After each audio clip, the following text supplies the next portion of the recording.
কিন্তু তাপস পালের পরিবারের কষ্টের যদি বর্ণনা নিতে হয় তাহলে আপনাকে আপনার বিরুদ্ধে 200টা মামলা করলেও কুণাল ঘোষের রিয়াকশন নেওয়া উচিত। কুণাল ঘোষ যথেষ্ট ভালো বলতে পারবেন। পার্থ চট্টোপাধ্যায় শিক্ষাক্ষেত্রে যা দুর্নীতি করেছেন তার জন্য তৃণমূল কংগ্রেসের যা বদনাম হয়েছে, এই বয়সে ওনার যা চারিত্রিক অধঃপতন হয়েছে, সেটাতে তৃণমূল কংগ্রেসের বদনাম বেশি হয়েছে। তৃণমূল সব পার, দুর্নীতি যার যার। যখন আপনি দুর্নীতি করবেন তখন সবাই যে যার মতো করে তার ইউটিলাইজেশন নেবে। যখনই তার যেটা আইডেন্টিফাইড হবে তখন সেটা সবার হয়ে যাবে। দেখুন, আমি আপনার চ্যানেলে এটা বলছি যে আজকে সরাসরি আমাকে তৃণমূল কংগ্রেস সাসপেন্ড করে দিয়েছিল। আমার অপরাধ কী ছিল? আমি একটা জেলার ছেলে, আমার অপরাধ কী ছিল? পলিটিক্সে আমার বাবা কাকা জ্যাঠা কেউ ছিল না। আমার অপরাধ কী ছিল? আমি ইউথ পলিটিক্সের মধ্যে নিজের জায়গা করছিলাম। আমার অপরাধ কী ছিল?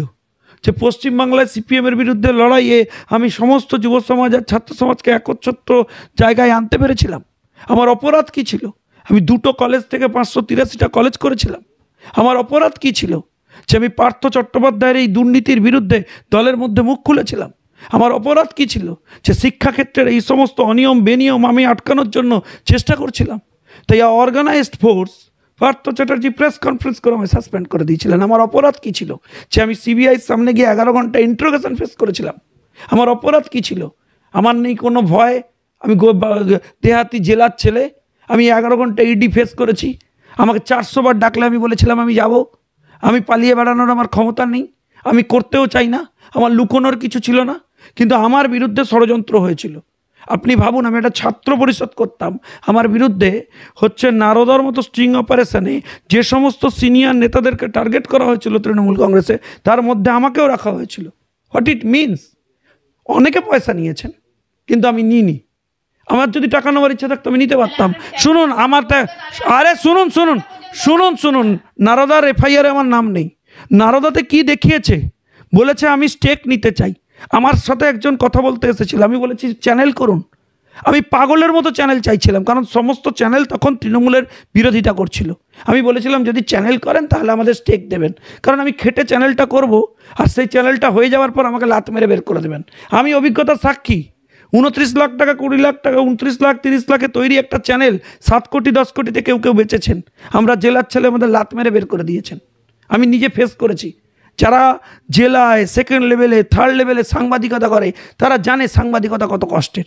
তাপস পালের সহধর্মিনী নন্দিনী পাল তিনি বলছেন মুখ্যমন্ত্রীর আঁকা বহুমূল্য টাকায় নাকি বিক্রি হয়, যে ছবিগুলো আগেও বিক্রি হয়েছে। তো তিনি 2টো ছবি বিক্রি করতে চান, একটা কালী ঠাকুরের ছবি আছে আর একটা ফুলের ছবি আছেন। তিনি বলছেন তার টাকার দরকার, আর তিনি সেই 2টো ছবি যদি বিক্রি করে টাকা পাওয়া যায়। আমার সঙ্গে রয়েছেন শঙ্কুদেব পান্ডা, কথা বলার চেষ্টা করবো। মুখ্যমন্ত্রীর বহুমূল্য আমরা জানি মুখ্যমন্ত্রীর ছবি, তো সেই ছবি উনি বিক্রি করতে চান, নন্দিনী পাল বলেছেন। আমি বলবো যে বৌদির এটা গুড পলিটিক্যাল মুভ, এবং আমার মানে সাংবাদিকতা এবং রাজনীতি মিলিয়ে আমি মানে সুদূর অতীতে এই ধরনের ভালো পলিটিক্যাল কমিউনিকেশন এর আগে কখনো দেখিনি। তো এটা আমি অ্যাপ্রিসিয়েট না করে পাচ্ছি না। কিন্তু তাপস পালের পরিবারের কষ্টের যদি বর্ণনা নিতে হয় তাহলে আপনাকে আপনার বিরুদ্ধে 200টা মামলা করলেও কুণাল ঘোষের রিয়াকশন নেওয়া উচিত। কুণাল ঘোষ যথেষ্ট ভালো বলতে পারবেন। এই যে শুনুন না, নন্দিনী পাল বলেছেন কুণাল ঘোষ কোথায় ছিল যখন তাপস পাল রাজনীতিতে এসেছিল? আমি তো কুণাল ঘোষকে কোনোদিন দেখিনি। আমি আবারও বলছি, আমি খুব সিরিয়াস জায়গা ইন্ডিকেট করছি। কুণাল ঘোষের দেখুন আজকের অ্যাগ্রেসিভ টোন আপনারা দেখেছেন, কুণাল ঘোষের ধরুন পাবলিক রিয়াকশানও আপনারা দেখেছেন, কিন্তু কুণাল ঘোষেরও তো একটা ইনার সাইড আছে।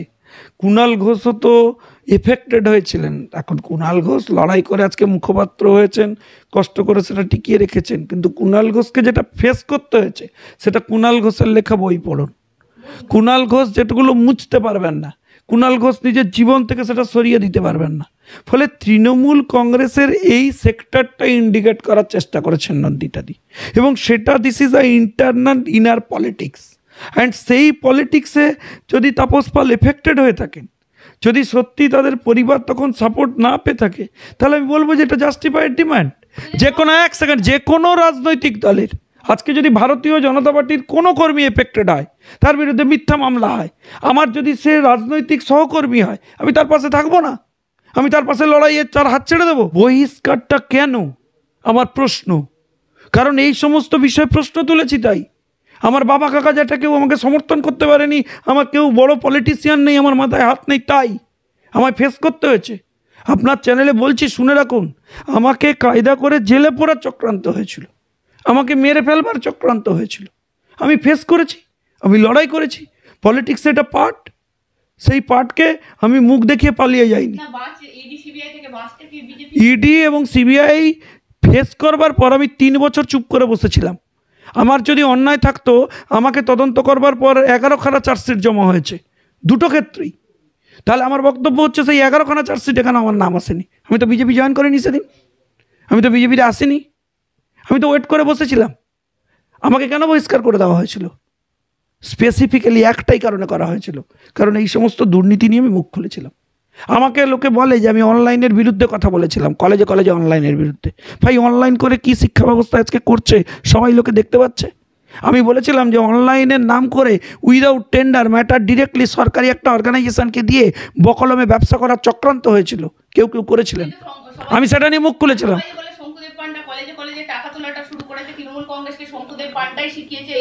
শুনুন, আমি আপনাকে একটা কথা বলছি, আপনি শুনুন, আপনি যদি নেতা হন, দায় আপনাকে নিতে হবে। আপনি যদি নেতৃত্ব দেন, আপনাকে রেসপন্সিবিলিটি ফেস করতে হবে, পালিয়ে গেলে হবে না।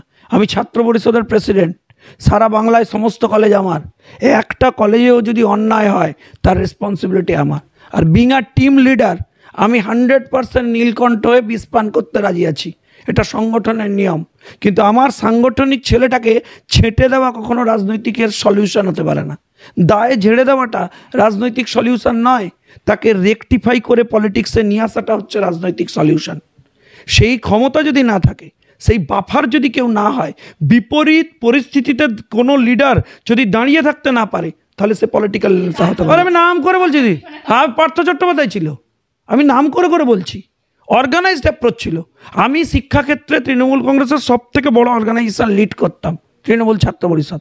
আমি কলেজে কলেজে ওনার এই সমস্ত নোংরামো বন্ধ করার চেষ্টা করেছিলাম, তাই আমাকে টার্গেট করা হয়েছিল।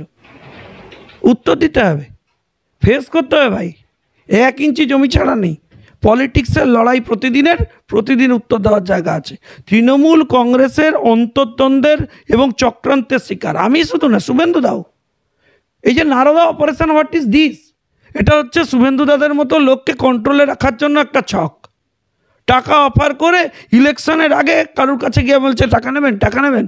এখনও তো ম্যাটার পেন্ডিং শুভেন্দুদার কোর্টে, খবর কাগজের মধ্যে খাজা মুড়ে দিয়ে দিয়েছে, বলছে টাকা আছে, প্রমাণ করো।